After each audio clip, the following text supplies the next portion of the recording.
ওয়ার্ল্ডটা হচ্ছে একটা সার্কাসের যুগ। এই বিশ্বে যা হচ্ছে না, খালি চোখ দিয়ে যা দেখছেন, এর বেশিরভাগই সার্কাস। যেটা বলছিলাম, এখন ইয়াবার যুগ চলছে না। একটা সময় ছিল যখন ছেলে মেয়ে যদি অ্যাফেয়ার করতো লুকিয়ে লুকিয়ে, চিঠি দিয়ে, কেউ যেন না জানে, তাই না? ঠিক, তার মানে এগুলো পার করে আসতে পারে। লুকিয়ে লুকিয়ে ছিল, কেউ যেন দেখে না ফেলে। কফি শপে বসলেও খুব সাবধানে, রিক্সায় বসলে কেউ যেন না দেখে। তারপরে একটা যুগ আসলো, এই জানলে কোনো সমস্যা, বাসায় ওপেন, আমার গার্লফ্রেন্ড, ও আমার গার্লফ্রেন্ড, ও আমার বয়ফ্রেন্ড, আমরা বিয়ে করবো, আমরা প্রতিশ্রুতি দিয়েছি একে অপর, নো প্রবলেম। তারপর একটা যুগ আসলো যে যেহেতু প্রেম করছি, বিয়েই তো করতে যাচ্ছি, তো সেক্স করলে সমস্যা কোথায়? তখন আবার সেক্সুয়াল অ্যাক্টিভিটি শুরু হলো। মেয়েরা যদি বাইরে বের হতো, তাহলে যদি কোনো মেয়ের শর্ট কামিজ থাকতো বা আটোসাটো পোশাক থাকতো, সে গিল্টি ফিল করতো যে সবাই আমার দিকে তাকাচ্ছে, কেমন লাগছে। আর বেশিরভাগ মানুষ এমনটা করতো না, ওই কয়েকজন করতো। আস্তে আস্তে একটা যুগ আসলো যে না, এখন বেশিরভাগই করে, সয়ে গেল। তারপর একটা যুগ আসছে সরাসরি সেক্স, প্রেম টেম কিছুই নাই, এখনকারই সেক্স। পতিতালয়ে যাবো, সেক্স করবো, চলে আসবো। গার্লফ্রেন্ডের সাথে সম্পর্ক লাগে সেক্স, তারপরে বাজ বিচার করে দেখবো কোনটা ভালো। আর বাই দ্য ওয়ে, আমাদের দেশে 14টা পতিতালয় আছে।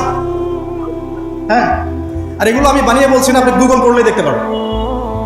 তারপর একটা যুগ আসছে এখন যে হিজাব তো সরিয়েছি, তারপর আস্তে আস্তে ড্রেসটা একটু ছোট হলো, তারপর একটু টাইট ফিটিং, ঠিক আছে, একটু শর্ট করতে করতে এখন রেভলিউশন আসছে, এটাও খুলে ফেলে দিতে। এটাও লাগে। আমি আপনাকে বলে দিই হাদিস থেকে, এরপর কি হবে?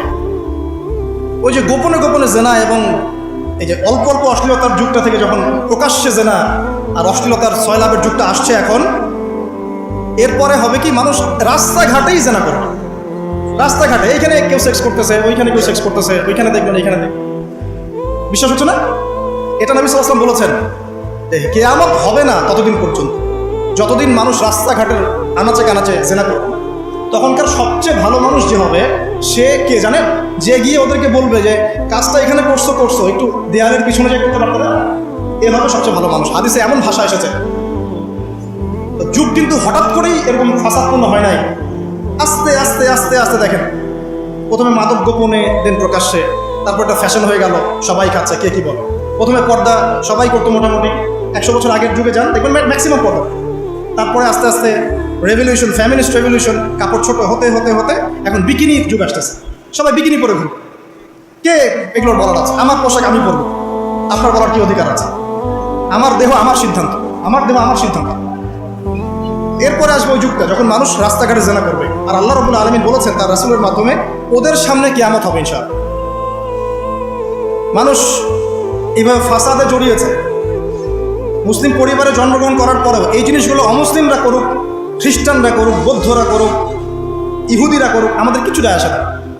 ওরা সারা দেশ সভ্যতা একাকার করে ফেলাক, আমাদের কিচ্ছু যায় আসে না। মুসলিম পরিবারে জন্মগ্রহণ করার পরে একটা মুসলিম ছেলে, মুসলিম মেয়ে কীভাবে এগুলো করত? দেখবেন মুসলিম পরিবারে জন্ম নিয়েছে, নামাজ নাই, কোরআন তেলাওয়াত নাই, আল্লাহর তো জিকিরের কোনো খবরই নাই। তারপরে দিব্যি সুদ খাচ্ছে, ঘুষ খাচ্ছে, এটা ফ্যাশন। দুর্নীতি এটা কমন, সবাই করে, আমি একটু বললে সমস্যা কোথায়? সবার ভিতরে একটা মানে আত্মিক দুর্নীতি, মানে আমাদের আত্মাটাই দুর্নীতিগ্রস্ত হয়ে গেছে। যখন একটা মানুষের আত্মা দুর্নীতিগ্রস্ত হয়ে যাবে, তখন তার কাজগুলো হবে এরকম। একজন রাইটারের বই পড়ছিলাম, তিনি লিখেছেন যে এখন চলমান যে সময়টুকু চলছে, এটা কিন্তু অনেক আগের বই, ওই সময়ের কথা তিনি বলছেন যে এখন যে চলমান সময় চলছে, এই যুগে যদি আত্মাটাকে দেহের রূপ দেয়া যায় আর দেহটাকে আত্মার রূপ দেয়া যায়, তাহলে দুর্গন্ধে কোনো মানুষ আমার কাছে আসবে না। আমি বুঝাতে পারিনি মনে হয়। আমাদের সুন্দর দেহটাকে যদি আত্মা বানিয়ে দেওয়া হয়, আর আমাদের কুৎসিত আত্মাটাকে যদি দেহ বানিয়ে দেওয়া হয়, এত বিভৎস দেখাবে, সামনে কেউ যাবে না। তো যেটা বলছিলাম, ধর্ম, মুসলিমদের মধ্যেই ফাসাদ চলছে, ইকোনমিক সেক্টরে ফাসাদ, রিবা, দুর্নীতি, সুদ, ঘুষ, কমন, এগুলো সবাই করছে। মুহাম্মদ সাল্লাল্লাহু আলাইহি ওয়াসাল্লামের উম্মত কিন্তু আমরা কিন্তু আল্লাহর সেই বান্দা যাদের পিতাকে আল্লাহ পাক ফেরেশতাদের সামনে সিজদা করিয়েছেন জ্ঞানের কারণে। সমাজের ক্ষেত্রে যান, দেখবেন সমাজের কাঠামোগুলো ভেঙে পড়ছে। প্রতিবেশী কে থাকে সেটাও মানুষ এখন জানে না, যে আমার পাশে আছেটা কে। একজন আরেকজনের উপকার করা, কাউকে ছাড় দেয়া দিন দিন কমে যাচ্ছে। দেখবেন কারো উপকার করা, এটাকে মানুষ বিরক্তি মনে করছে। রাস্তাঘাটে চলবেন, কেউ ছাড় দিতে রাজি নয়। যে আপনার আগে যেতে পারবে সে সারা আপনারা, কেউ ছাড় দিতে রাজি নয়। রাস্তার নিচু থেকে উঁচু শ্রেণী পর্যন্ত কেউ অন্যের স্বার্থে নিজের স্বার্থ বিসর্জন দিব, ছাড় দিব, এটা চিন্তা করা যাচ্ছে না। সমাজের কাঠামো কিন্তু ভেঙে গেছে। রাস্তাঘাটে দেখবেন বেপরদামি, প্রিমিক্সিং, জেনা, অশ্লীল মুভিজ। সমাজের কাঠামো বলে কিছু নাই এখন, যা আছে একটা খোলস, ভিতর থেকে এটা পুরো পচে গেছে। কিন্তু পচলো কার কারণে? আমার কারণেই তো, আমার আপনার কারণেই পচেছে। তো কীভাবে হচ্ছে আমি সেদিকে যাচ্ছি। পলিটিক্সে যান, গ্লোবাল অ্যাফেয়ার্সে যান, ফাসাদ আর ফাসাদ। বিশ্ব নিয়ন্ত্রণের এখন একটাই কাজ, যুদ্ধ বাঁধিয়ে দেওয়া আর অস্ত্র বিক্রি করা। কার কার মাঝখানে যুদ্ধ বাঁধাবে আর কোথায় কোথাও অস্ত্র বিক্রি করবে, এটাই টেন্ডেন্সি, কিচ্ছু না। মানুষের জীবনে কোনো মূল্যই নাই এর কাছে। একটা বোমে যে ইয়েমেনের হাজার হাজার শিশু মারা যাচ্ছে, কোনো ফিলিংসই নাই। বাচ্চাগুলো মরে গেল, কি হয়েছে? মনে পিঁপড়া ডলে দিলে যেমন মানুষের কোনো ফিলিংস থাকে না, মানুষের জীবনের মূল্য এমন হয়ে গেছে। নবী সাল্লাল্লাহু আলাইহি ওয়াসাল্লাম এটা বলেছিলেন যে শেষ জামানায় হারাজ বেড়ে যাবে। হারাজ মানে হত্যা। কাতেল যে হত্যাকারী সে জানবে না লিমা কাতালা, কি জন্য সে হত্যা করলো। মাকতুল সে জানবে না যে লিমা কুতিল, কি জন্য তাকে হত্যা করা হলো।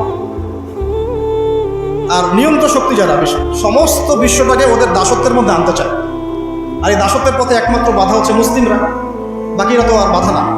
এই কারণে মুসলিম সমাজের মধ্যে এগুলো বেশি বেশি ছড়িয়ে দেওয়া হচ্ছে, পর্ন, জিনা, মাদক, এটা সেটা, যাতে করে মুসলিমদের আধ্যাত্মিক যে শক্তিটা এটা না থাকে। যখন আপনার কাছে আধ্যাত্মিক কোনো শক্তি থাকবে না, তখন আপনি পরাজিত। তো সুদ ছড়িয়ে দিচ্ছে সারা ওয়ার্ল্ডে। সুদ কি আর বাংলাদেশ থেকে এসেছে? সুদ পশ্চিম থেকে আসছে। পর্নোগ্রাফি কি বাংলাদেশ থেকে আসছে? পশ্চিম থেকে আসছে। পৃথিবীর প্রথম পর্ন যে মুভি, এটা তৈরি করেছে ব্রিটেন, আমেরিকা। 7 মিনিটের ক্লিপস ক্যালিফোর্নিয়া শুট করা হয়েছে, এবং তারপর আস্তে আস্তে সারা ওয়ার্ল্ডে ছড়িয়ে দেওয়া হচ্ছে। সারা